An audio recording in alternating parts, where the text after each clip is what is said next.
Olá, seja bem-vindo, bem-vinda à disciplina de literatura. Eu sou Yara, assim, simples, com I mesmo, e tenho o sobrenome muito difícil de ser memorizado, dada a sua nobreza e originalidade. Oliveira. Brincadeiras à parte, eu queria que soubesse que eu sou formada em letras, tendo como segunda língua espanhol. Fiz mestrado em literatura, discutindo as questões de adultério nos contos de Machado de Assis, e doutorado também em literatura, analisando as narrativas que utilizam como pano de fundo a última ditadura militar ocorrida no Brasil e na Argentina, em um estudo comparativo de 2 romances, A Voz Submersa, do catarinense Salim Miguel, e El Fin de la Historia, de Liliana Ecker, que é argentina. Trabalho há 10 anos com teoria literária e a literatura brasileira, apesar da minha pouca idade. Mas você, tão bem quanto eu, sabe que na pós-modernidade estamos cada vez mais precoces, né? O caderno de literatura, elaborado com toda a dedicação e carinho para que você aprimore seus conhecimentos sobre o mundo fantástico da literatura, traz como objetivo principal analisar o papel da literatura e sua influência na história, na cultura e na identidade da sociedade brasileira. Ou seja, a literatura aprofunda a nossa visão do que seja a literatura e de como ela se manifesta no contexto brasileiro.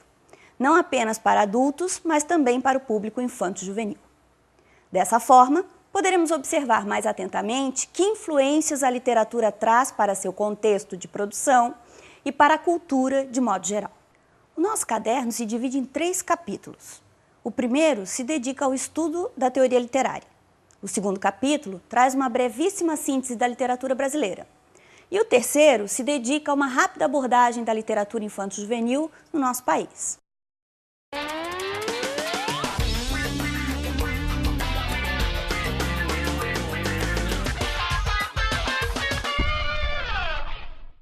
O primeiro capítulo, intitulado A Literatura e Considerações Iniciais, propõe que aperfeiçoe seus conhecimentos sobre a teoria literária, ciência que, como você já sabe, se dedica ao estudo da literatura, ocupando-se de suas formas e dos conteúdos desta apresentados. Por isso, o capítulo apresenta como objetivos estabelecer relações entre arte e literatura, verificando suas contribuições para a cultura atual, compreender alguns conceitos de literatura, relacionando-os com os contextos em que foram gerados e distinguir os gêneros literários e suas principais características. O capítulo se inicia com uma breve discussão sobre a arte, para que não perca de vista a ideia de que literatura, tal como a concebemos nesse caderno e nas perspectivas do próprio curso de letras, é uma arte e apresenta todas as interrogações e indefinições que esse campo gera. Por que tais interrogações e indefinições? Porque a arte se preocupa com a subjetividade humana, com as formas com que cada um lida com os seus sentimentos, com a subjetividade dos outros e com o mundo em que se insere. A mesma perspectiva se aplica à ideia de literatura, já que, como mencionei no início dessa exposição, a literatura é um dos ramos da arte. Por isso, não há como apresentar uma definição fechada. Sua forma de ser concebida muda de acordo com a maneira como a sociedade muda suas formas de ver o mundo e de interpretar a si mesma. No entanto, há algumas pistas que podem ajudá-lo ou ajudá-la a perceber se o texto é ou não literário. Quando um texto apresenta uma forma diferenciada de lidar com a linguagem, integra forma diferenciada de linguagem e forma diferenciada de lidar com determinados assuntos, demonstra que estamos entrando em uma dimensão ficcional em que tudo é permitido e possível, procura gerar a reflexão num confronto de olhares e ainda estabelecer relações com outros textos e se modifica conforme modificamos nossa forma de ver o mundo, podemos pensar que estamos diante de um texto literário. Claro que essas características não são fechadas, tampouco aplicáveis a todos os textos literários, mas não deixam de ser uma espécie de caminho que pode nos levar a boas perspectivas de interpretação desse tipo de arte. Alguém que não esteja familiarizado com a literatura talvez se pergunte para que ela serve. Saiba que a sua função é importantíssima. É por meio dela que aprendemos a conhecer melhor nossas sensações e sentimentos, confrontamos o que poderia ser, na ficção, por exemplo, com o que é, na realidade, e somos obrigados a nos posicionar diante desse impasse, tornando-nos mais críticos, mais atuantes e mais sociais. Não somos apenas razão, somos emoção e a literatura nos ajuda a conhecer melhor esse nosso lado. Para facilitar os estudos sobre a literatura, a teoria literária agrupou os textos em 3 conjuntos, utilizando como critérios a sua origem e suas características em comum. Desse modo, temos os gêneros literários. O primeiro que exploramos em nosso caderno foi o gênero lírico. Identificamos sua origem, o porquê de seu nome e apresentamos características que o tornam um grupo que representa com mais ênfase a subjetividade humana. Veja um momento lindíssimo em que o próprio Vinícius de Moraes declama um dos seus mais famosos poemas. Observe o vídeo.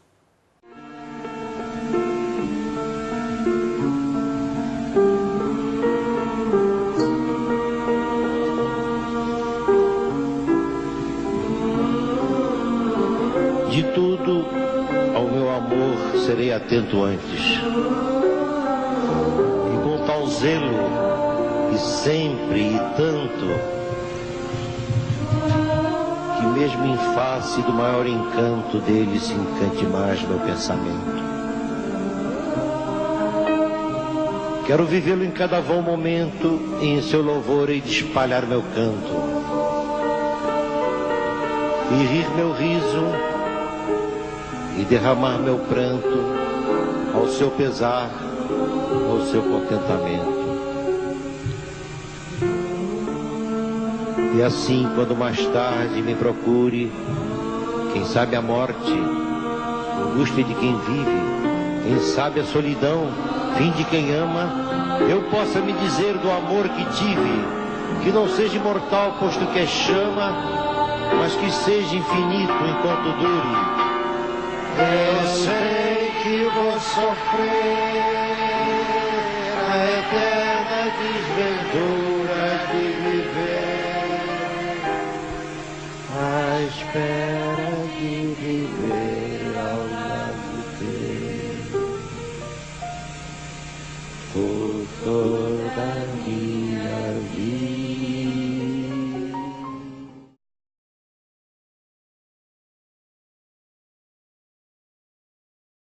Notou a musicalidade, o ritmo, as figuras de linguagem presentes? Pois é, instintivamente sabemos o que é poesia, porque a captamos mais facilmente com os nossos sentidos. Na sequência, o capítulo 1 explora o gênero dramático, falando de sua origem, suas características, a perspectiva de que se baseia predominantemente em ações, seus tipos mais conhecidos e os elementos necessários para que ele seja representado para o público, já que essa é a sua função principal. Assista agora o fragmento da peça O Avarento, de Molière, com o saudoso ator Paulo Altran. Valé, Valé, eu quero que você diga quem tem razão numa questão, minha filha ou eu? É o senhor, sem dúvida. Você ouviu o que a gente estava falando? Hã? Não, mas eu sei que o senhor nunca erra. Eu quero dar à minha filha um cavalheiro tão nobre quanto ponderado. Bem feliz, declaro nas minhas barbas que não se interessa por ele. Que dizes tu? Eu digo? É.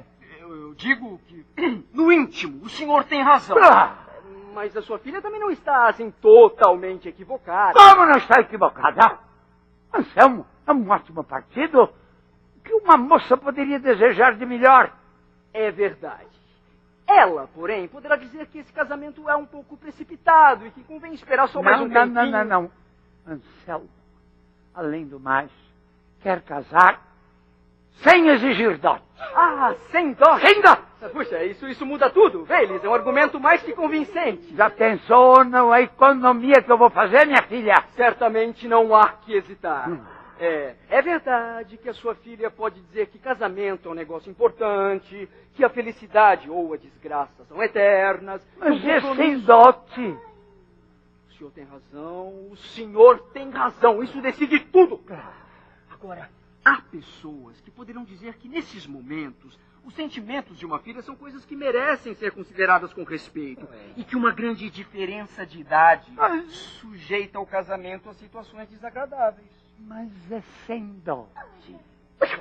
Para esse argumento não há réplica! É incrível! Quem poderá ir contra ele? Não que não haja um grande número de pais que respeite mais a felicidade de suas filhas do que o dinheiro que eles vão economizar. É sem dote. Isso fecha todas as bocas!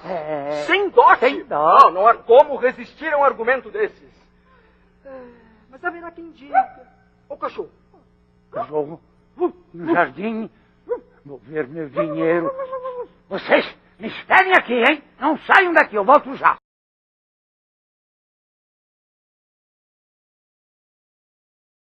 Temos diante de nossos olhos pessoas que incorporam as personagens e as tornam vivas. Vemos como agem, suas expressões de alegria, dor, ironia, suas ações ocorrem diante de nossos olhos. Essa é a perspectiva do teatro. E concluindo este primeiro capítulo, falamos sobre o gênero literário, mencionando inicialmente as epopeias e depois partindo para a apresentação das narrativas, tais como as conhecemos hoje, os romances, os contos, as crônicas, entre outros, ao mesmo tempo em que enfatizamos os elementos que a constituem como narrativa.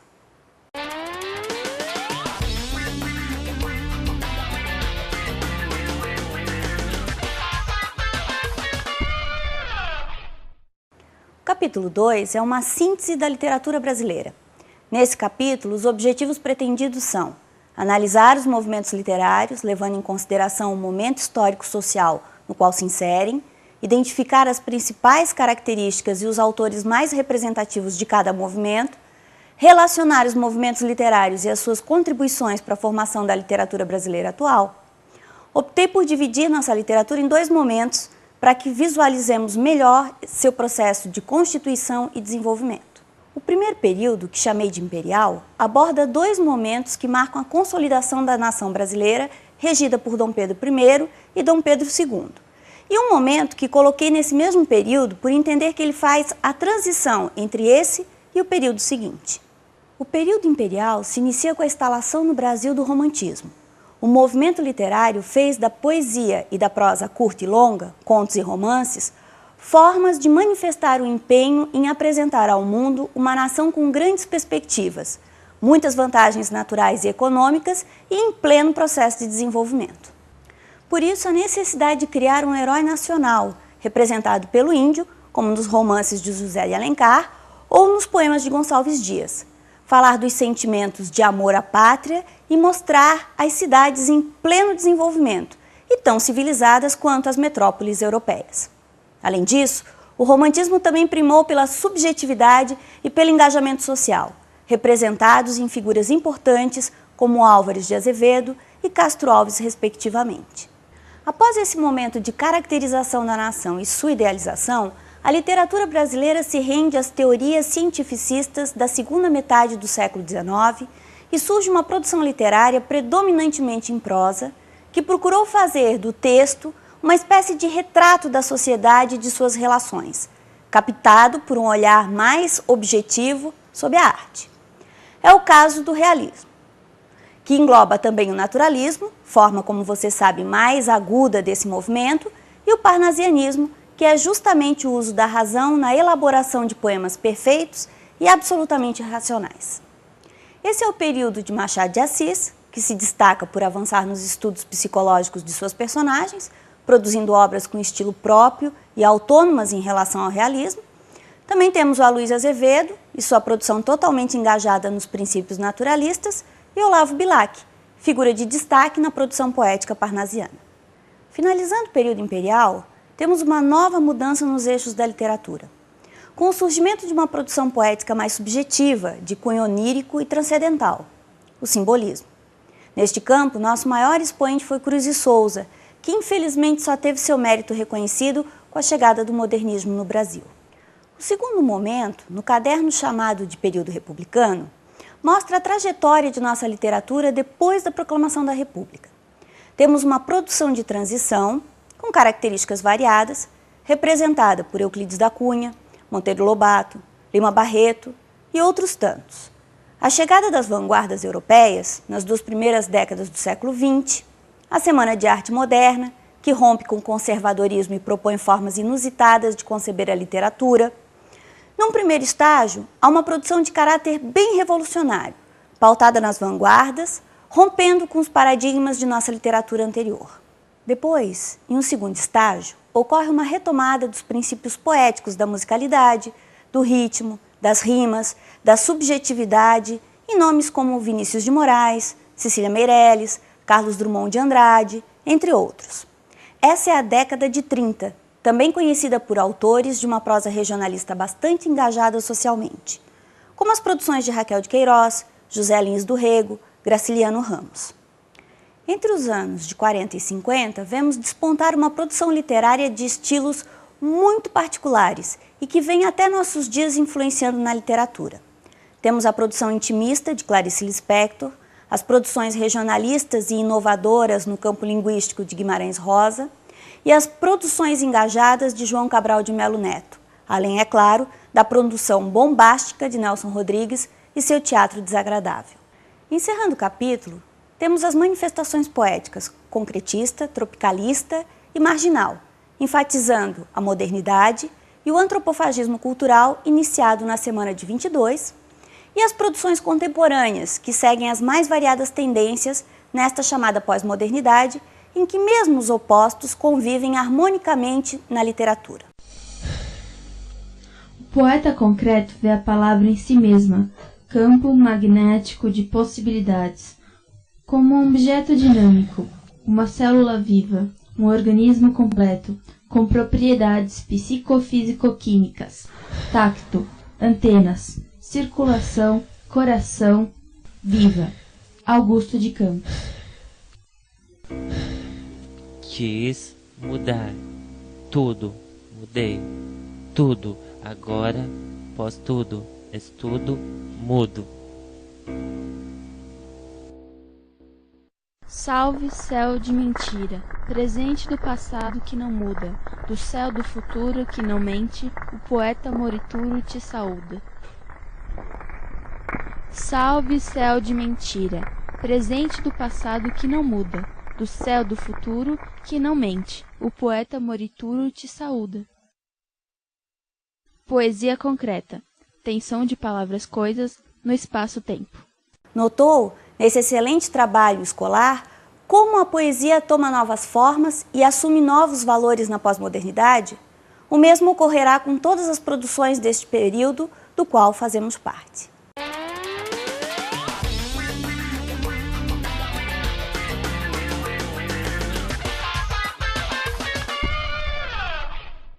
E no terceiro capítulo desse nosso caderno, exploro sinteticamente a literatura infanto-juvenil brasileira com o intuito de reconhecer os elementos essenciais da literatura infanto-juvenil brasileira, identificar os subgêneros da literatura infanto-juvenil e avaliar a produção literária infanto-juvenil no Brasil. Apresento uma breve trajetória da literatura infanto-juvenil, partindo de um contexto mais amplo e enfatizando o contexto brasileiro que teve em Monteiro Lobato seu precursor. Exponho os seus subgêneros, a fábula, o apólogo, a parábola, o mito, a lenda, os contos maravilhosos e conto de fadas. Encerro mostrando que a literatura infanto-juvenil, ao contrário do que afirmam alguns pensadores da nossa atualidade, é arte literária, já que apresenta todas as características da chamada literatura e, como tal, traz em seu bojo a educação e a subversão. Desejo sinceramente que você aprecie a leitura do caderno e tenha um excelente estudo, que resulte na construção de conhecimentos novos e sólidos. Um forte abraço e até mais!